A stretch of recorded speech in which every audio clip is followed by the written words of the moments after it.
Hello, hi, my name is Chi. I am currently an FY1 doctor at Sandwell Hospital. Today, I would like to talk about death verification and certification as a topic. Death verification and certification are both very important things that you will come across as an FY1 doctor, and you'll do them numerous times. Death verification is probably more relevant for your OSCEs, but I will try to incorporate both of them and apply some practical tips. So hopefully you'll find them useful. At the end, if you have any questions, just pop me an email. I'll write my email address at the end. I'm also an academic trainee, so if you have any questions regarding AFPs and I guess just working in Sandwell, I'm happy to answer those as well. Okay. So death verification and certification is a topic, as I said, which unfortunately you'll come across quite regularly once you qualify. It is likely to be an OSCE station at some point, possibly more in your final year. I will cover death verification, which is more relevant and probably more OSCE related, but I will also cover how you would issue a certificate of death at the bereavement office, as this is something an FY1 doctor has to do, unfortunately, and probably some practical tips when you try to do this. So before you verify someone's death, I thought I would try to do an interactive case to make it more relevant, make it more real. So let's pretend that you are doing your first on-call night shift and a nurse at another medical ward bleeps you because you're the only one covering the entire medical wards at night. She tells you that a patient unfortunately passed away and she needs a doctor yourself to come and verify this patient's death. You check the clock, it's 2 a.m. You've never done this before, you're very sleepy. What are some of the things that you should consider? So, number one, you have to indicate that you would check the resuscitation status of the patient. So, ask the nurse, does the patient have a DNAR? I know that they're calling you at 2 o'clock, but when did they actually pass away? And number two, ask the ward staff about the circumstances around death. So, was it unnatural or was it an expected death? This is something that's quite important, as you'll need to document it in the notes after you have assessed that and verified their death. So you've done this, the nurse is most likely to tell you that, oh no, doctor, that this patient has been on palliative care, like a supportive care plan, and that we were expecting the patient to pass away peacefully. So it's an expected death. Patient died about 20 minutes ago. So can you please come and verify their death? The patient is, of course, therefore DNAR. So you gather your thoughts. You need to, as you walk up the stairs, you need to have a mindset of being prepared to verify someone's death for the first time. You might have never seen someone that's dead before until this moment in time, and you probably have not experienced walking into a room full of strangers crying, being very emotional and almost hysterical and having lots and lots of questions to ask you. So you need to be composed, mentally prepared to do that. Obviously, you know, the relatives just lost someone that they loved very dearly, and it is very understandable of them to be emotional at the time.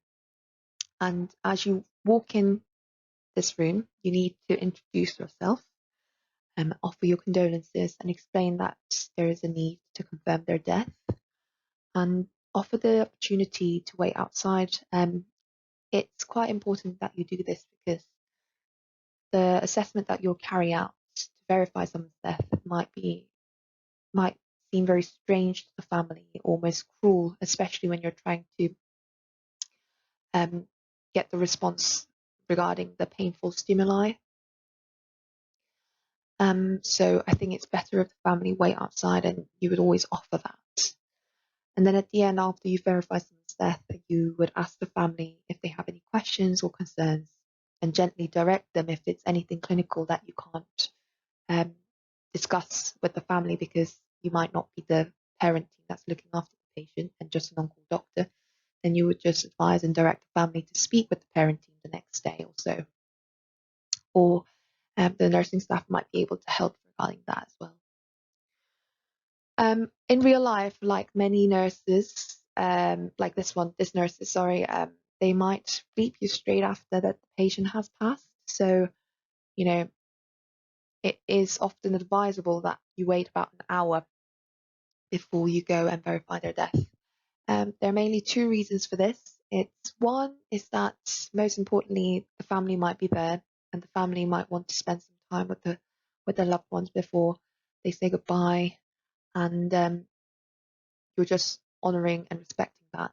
So before you barge in, as soon as someone died, the family's still not even said goodbye properly, and you're just there trying to get them out so you can verify. It might look quite harsh and cruel. So it is better for you to wait about an hour before you go up and verify.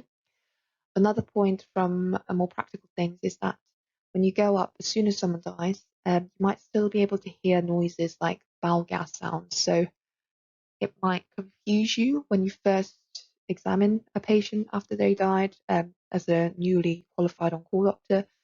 And so it is better if you just wait about an hour, wait things to be settled, and then go and verify someone's death.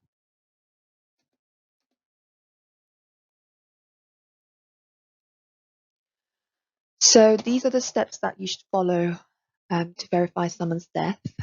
Obviously, I think steps 1 to 5 you can do it in a few minutes. So wash your hands, confirm the identity of the patient using their notes by the bedside, if you use paper notes, the patient's wristband, which they should have, and possibly the name above their bed. Generally inspect, look for any kind of obvious signs of life. The skin pallor is also included in this. Look for signs of respiratory effort. Are they breathing? Are they trying to breathe? And whether they respond to verbal stimuli. So, hello, Mr. So-and-so, can you hear me? And then you'd move on to number 6, where you would try to get them to respond to painful stimuli. I normally go for the supraorbital pressure because I think it's the most sensitive. But any of these listed, like fingernail pressing and trapezius squeeze, should elicit enough painful stimuli for someone who is not dead to basically respond in some way. And then you would assess pupils using a pen torch. So after they die, their pupils become fixed and dilated. So you would ensure that both pupils are in this state. And then you will try to feel for some pulse on the central pulse, so on the carotid. Then you will move on to auscultation and try to listen to the heart sounds and respiratory lung sounds for about 5 minutes. And then you would wash your hands before exiting. So there are many different recommendation variables to say whether how many minutes that you should listen to the heart and lung sounds for.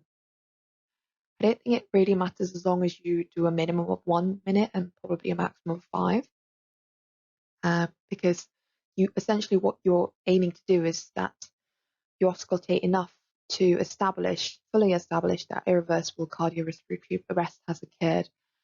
I think 1 minute is fine in real life, but I think to be on the safer side, just go for the maximum and say like up to 5 minutes you will auscultate for your exam, because I think that's what I did in the past.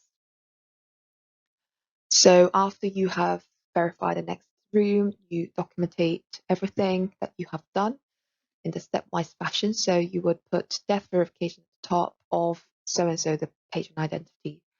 And then you would say that you've checked your patient identity using the method that you've checked. And then you would write about the general inspection that you have. And then just put the confirmed results that you've found from your examination. So no respiratory effort noted, no response to verbal stimuli, no response to painful stimuli, so on and so forth. And then at the end, you would write down the death confirmed at this date and this time. You'll put your name and GMC number, and that will be what the documentation would comprise of.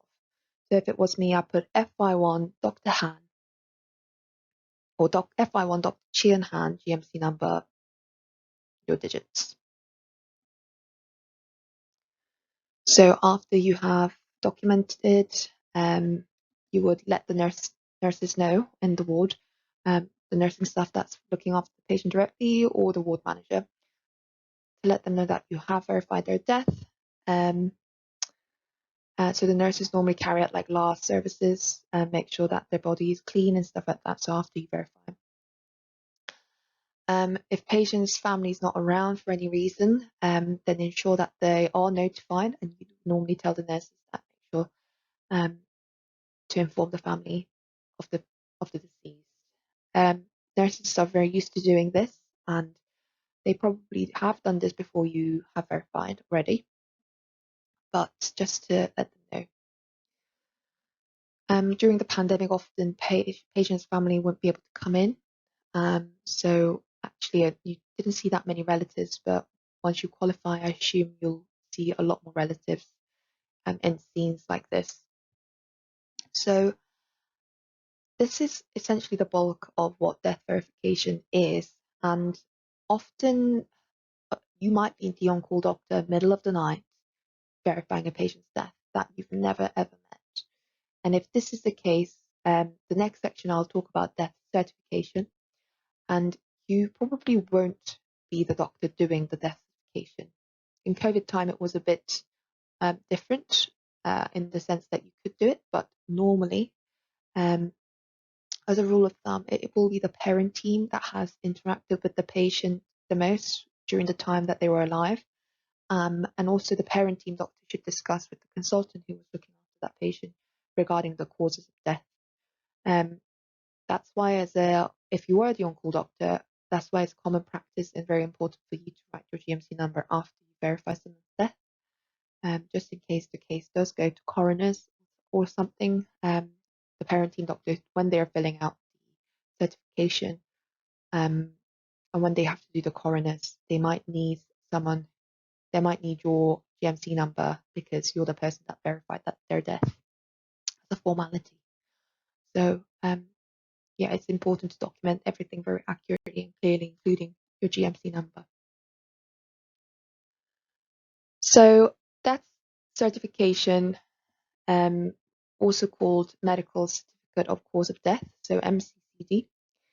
I again panned it out as if it's kind of like an interactive thing. So it's a Monday afternoon. You are working through the ward jobs after a ward round that has finished particularly late. Bereavement office calls you. They would like you to do a death certificate for patient Z so the family can move on with the funeral.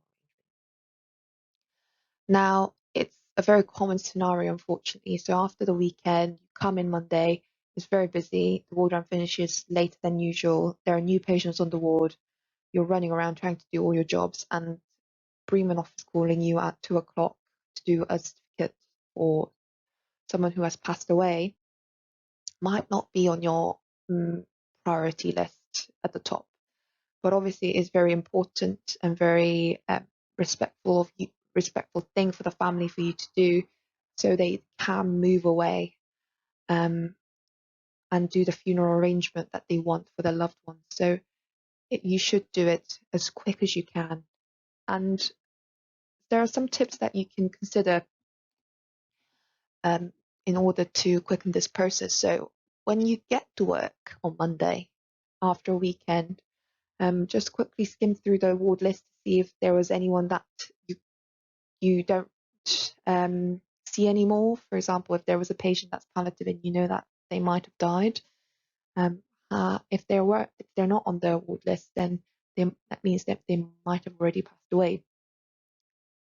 So if that is the case, then just discuss this patient's causes of death with the consultant in the morning. So when you have to do the form later on the day, you're not rushing around trying to find a consultant to discuss it with. I mean, obviously, there might be cases where you are unable to discuss with the specific consultant who looked after that patient because they might be on holiday, or they might be unwell and not be at work.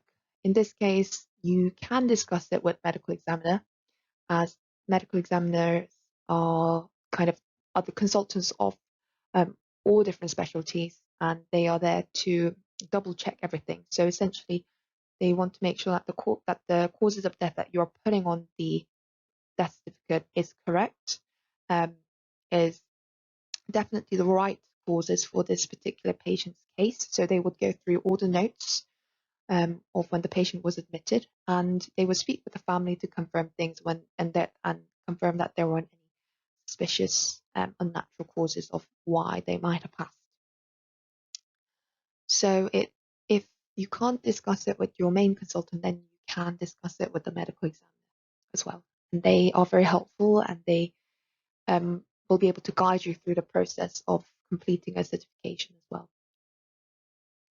So the certificate actually looks like this. It will look like this kind of wherever you go, whichever hospital you work in, because it's like a government document essentially. So you would put down the name of deceased at the top, the patient that you're writing the certificate for, and then date of death as you are told by the nurses. If you weren't there at the time, you write their date. Place of death, your hospital, and then last seen alive by me. So if they died on the Sunday and you saw them last alive on Friday, you write the Friday's date. And then you would just circle the numbers and circle the letters as appropriate. So most commonly, post-mortem is unlikely to, post-mortem might not have been held for this patient because the cause of death is quite clear. Then you would circle 3, and then if they were seen by your colleague over the weekend to verify the death, then you would put not seen after death. No, sorry, seen after death by another medical practitioner, but not me. But you will circle C if they were seen by your nursing colleague. So there are some nurses, like clinical nurse specialists, who can verify death as well. So if that is the case, then it would be C, because there are nursing practitioners not seen after death by medical practitioner. So, and if it is yourself who verified, then you'll just circle A. So causes of death are the most important part. You put down the cause, 1A, and then if there was a cause that led to 1A, you'd put it on B, and so on and so forth. So in 2, you would normally put past medical histories that contribute to death, but not related to the disease. And then you would sign at the bottom. You would put the consultant name that you've discussed it with, and the consultant who was responsible for that patient during the period of this as an inpatient. And then you would give it to the bereavement officer, and they normally scan it through. So it's on the patient's record, and they ring the family so they can come and collect the death certificate. So essentially, that's it for death certification. So in some cases, there might be cases where you have to refer them to coroner. So the role of a coroner is essentially to ensure that the cause of death is clarified and that we are putting the cause accurately for this patient's case. So in things where the cause of death might be queried or unsure of, cases such as, death was unnatural or it was unexpected, all of these things will go to the coroner. And actually, the reasons why you would refer to coroner might come up as a written exam question. I think it did for me when my finals, so it's just something that's good to be aware of. So hopefully you can read through the slide and make a note on this. But yeah, it's fairly obvious things like, if the death was due to violence or neglect, you need to find out what kind of cause of death that we have to issue this person with. Or if the cause of death appears to be unknown, then the coroner looks through the case and go through, things like autopsy and things with the pathologist, and then write down the cause of death. So it might be quite a long process if you have to go through this, but it might be because, if the death was quite sudden, so if the death happened within like 24 hours, the patient was admitted to the hospital, then you might want to go through a coroner, even if it was kind of expected and they were like palliative patient in the community. If they died so quickly within the hospital, sometimes they might suggest that you still refer to the coroner, and it might be quite a straightforward case that just goes to the coroner as a formality. So it depends really on the individual cases, really. And when you do have to do the coroner's referral, it can be quite lengthy, but the bereavement officer and the medical examiner, or anyone on your ward who is more experienced than you can help you and advise you. So the last bit that I want to talk about is cremation form, which really is nothing that you have to worry about at your stage, but something to be aware of. So writing a death certificate takes about half an hour because of cremation form. So if in rare cases the patients go for burial, the process is very quick. You'll probably do death certificate in like 10 minutes and then come back upstairs to do your ward jobs. The cremation form, unfortunately, does add that extra length of time for you to spend in the bereavement office.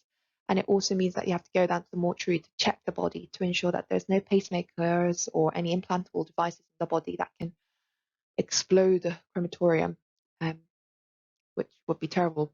So that's why you need to just make sure that there aren't things like that in the body. And if there is, you might be the one that has to like get it out of the body essentially in the mortuary, and suture the skin back up, which is something that as a cardiology FY1 I definitely had to do before.